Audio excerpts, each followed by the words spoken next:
Karen here, founder of your Bear Necessities program, and today we're going to be making stuffed chicken. We're going to do two different kinds, but remember these options are just options and you can go as deep as you want, but we're going to keep it simple with these two. So let's get started.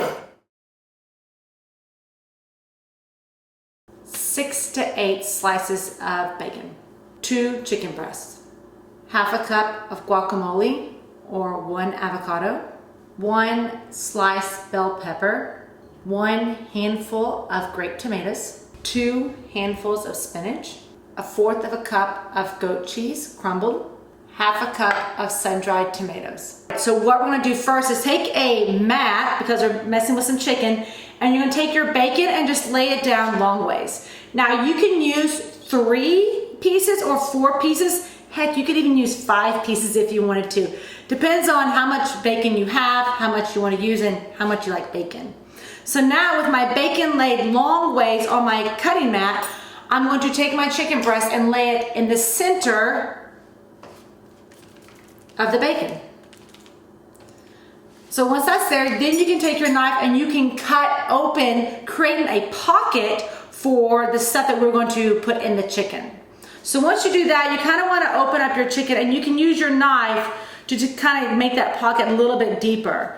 The deeper the pocket, the more stuff you can stuff inside your chicken. So with that done, I'm now going to start applying my other ingredients inside here. Our first one, we're going to use spinach, sun-dried tomatoes, and goat cheese. Now the order of these of how you put them in doesn't really matter.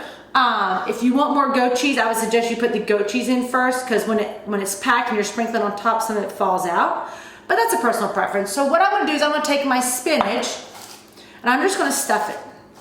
You can use as much spinach as you want. Just remember that when spinach starts to cook, it'll start to wilt a little bit and it won't seem like as much. We're going to add sun-dried tomatoes, another carb, and I'm just going to place these on top or shoved in, wherever you can make it fit. It doesn't have to be perfect. We are stuffing this thing. What we're gonna do is we're gonna take some goat cheese, and I'm just gonna spoon some out and sprinkle it right on top. You'll see some of it falls out, which is why I talked a little bit about if you want to put it in first, that's fine. But look how pretty it is. So now that we have our goat cheese added in, we're gonna wrap this sucker in bacon. Now, because we laid out our strips and put our chicken on top, it's gonna be really easy. So all I'm gonna do here is I'm gonna take my first pieces and I'm going to crisscross them. I'm gonna take my second piece and lay it across. Again, I can secure it with a toothpick if you wanted.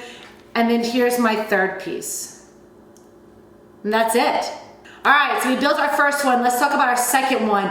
I kind of went for like a fajita style version. Again, you can do a lot of different things with this, but I'm a big fan of fajitas. So I'm gonna take my bacon first off and lay it down, which makes it a lot easier at the end. 1, 2, we're using 3 strips of bacon here. Again, bacon is considered a fat. I'm gonna take my chicken and I'm gonna place it in the center just like we did with the other one. Same thing, create a pocket for your stuff to be stuffed into. So I'm just gonna cut a slit along this side. All right, let's start stuffing our chicken. So what I have here is I have sliced some bell peppers long ways. Now I just chose red and green. You are more than welcome to use other colors. It makes it really pretty. They have different flavors, all kinds of things. So we're just, like I said, just did a red pepper long ways. I'm gonna put that in there. Find another longer piece of a green one, that can go in there. Again, kind of keep them with the fajita style. Once that's done, we can add in some tomatoes. These are just grape tomatoes, basic ones. You can keep them whole, or what I like to do is just do a little slice. Just cut them in half and place them in the chicken in between the peppers. All right, last but not least, we're gonna add in guacamole. So we can just smother it on top however much you want. There you go, so I'm just gonna spoon it in here a little bit. Guacamole is kind of nice because it kind of glues everything in. Nothing's falling out, it's kind of like a sealer here. Guacamole is considered a fat. So again, if you're doing the macro thing, you have chicken as your protein, you have your peppers and your tomatoes as a carbohydrate, you have guacamole and bacon as a fat. So is it meeting your macros? Yeah. Like we did with the last piece, I'm gonna take this bacon and wrap it around however you want. You can get crazy in detail, but just keep it simple. I'm gonna take one piece goes this way, one piece goes this way. One goes this way, one goes this way. And if your bacon is a little bit thinner, maybe a toothpick to secure it, or if it's a little too short, a toothpick would also be able to secure it. All right, we've added that second stuffed chicken breast to our pan with our other one. What we're gonna do now is we're gonna just put it in the oven for 350 for 30 to 40 minutes, depending on how crispy you want your bacon. All right, place it in the oven.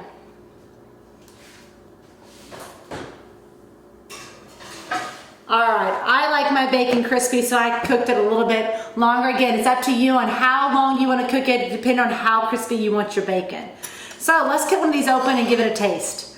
Let's go with this one with the sun-dried tomatoes.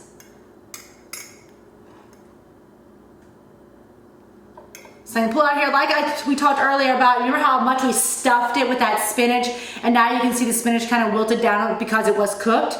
Also, the sun-dried tomatoes have got a little roughness on them, which is gonna make them really good. They're wrapped in bacon. Our goat cheese is melted. Looks phenomenal. Let's see.